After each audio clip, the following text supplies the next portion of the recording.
মেটোরাইট, এটা হলো উল্কাপিণ্ড, দুইটাই উল্কাপিণ্ড। দেখেন হুবাহু পৃথিবীর পাথরের মতনই লাগে দেখতে, কোনো ডিফারেন্স নেই, কিন্তু ওজনে একটু ভারী হয়। যে পাথরগুলা উপর থেকে পড়ে ওগুলা ওজনে একটু ভারী হয়।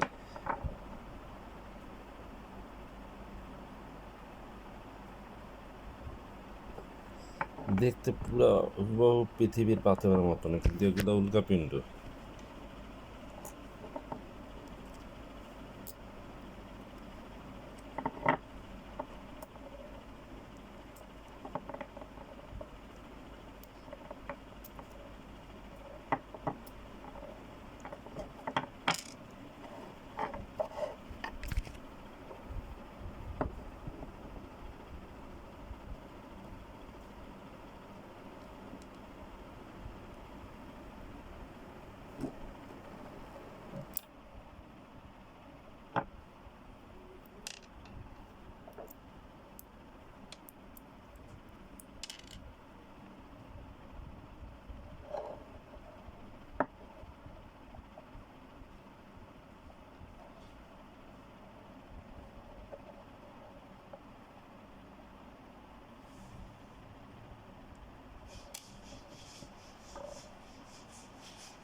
মহাকাশ থেকে পড়া মেটোরাইট স্টোন, উল্কাপিণ্ড পাথর।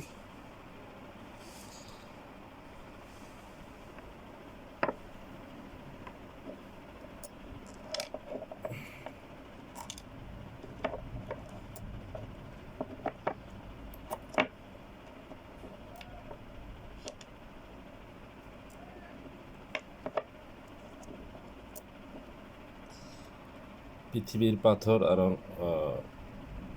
অন্য গ্রহের পাথর অনেক ডিফারেন্স। বিভিন্ন গ্রহের থেকে বিভিন্ন ধরনের পাথর পড়ে থাকে। আসলে অনেক কিছু ভাবার বিষয়। এটা এটা সাধারণভাবে দেখলে হবে না, এটা আসলে অনেক কিছু গবেষণার বিষয়, অনেক ভাবার বিষয়। এটা দেখেন, এটা এটাও একেবারে পৃথিবীর পাথরের মতো লাগে, মনে হয় যে রাস্তাঘাটে যে রাস্তা ঢালাই দেয় ওরকম মনে হয়, কিন্তু না। এইগুলো শনাক্ত করা খুবই কষ্ট। থিওরি না জানলে, তারপর কোন টাইমে পড়ে এগুলা না জানলে, এর একটা পড়ার একটা টাইম থাকে, প্রতিদিনই পড়ে, পুরা পৃথিবীতে পড়ে।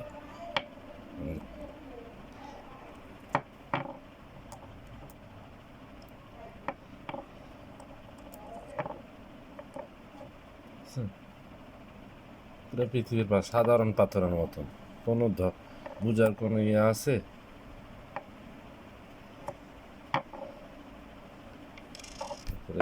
দেখেন, এটাও একটা ম্যাগনেট।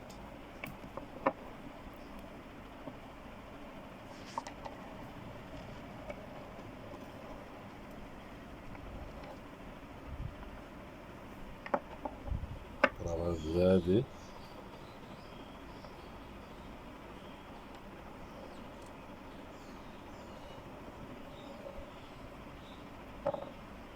দেখি, তারপর আবার এমনি দিই,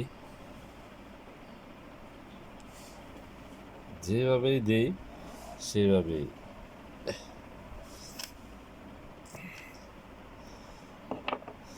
কিছু উল্কাপিণ্ড আছে নিকেলের পরিমাণ বেশি থাকে, লোহার পরিমাণ বেশি থাকে। কিছু উল্কাপিণ্ড আছে যে নিকেল পরিমাণে ও লোহার পরিমাণ, এই পাথরের ভিতরেই নিকেল থাকে। এটা হয়তো যে কি বলে, কি একটা ফাইল আছে লোহার, ওটা দিয়ে ঘষলে হয়তো, আমার কাছে নাই যদিও, এটা গবেষকরা ভালো বলতে পারবে, আমি তো কালেকশন, ঠিক আছে, কীভাবে শনাক্ত করতে হয় সেটুক আমি আর ধারণা আছে, কিন্তু বাকিরা গবেষণারা, যারা গবেষক এই বিষয়ে, যারা বুয়েটের গবেষক আছেন, তারপর নামকরা ভূতাত্ত্বিক গবেষক আছেন, তারা ভালো বলতে পারবেন। আসসালামু আলাইকুম। মিটুরাইট, দুইটাই মিটুরাইট, অন্য গ্রহের পাথর, কিন্তু পৃথিবীর মতন দেখতে দেখা যায়, ওজনে অনেক ভারী। দুইটাই মিটুরাইট, অন্য গ্রহের পাথর, উপরের থেকে পড়া, কিন্তু দেখতে পৃথিবীর পাথরের মতনই লাগে। আল্লাহ হাফেজ। আজকে একটু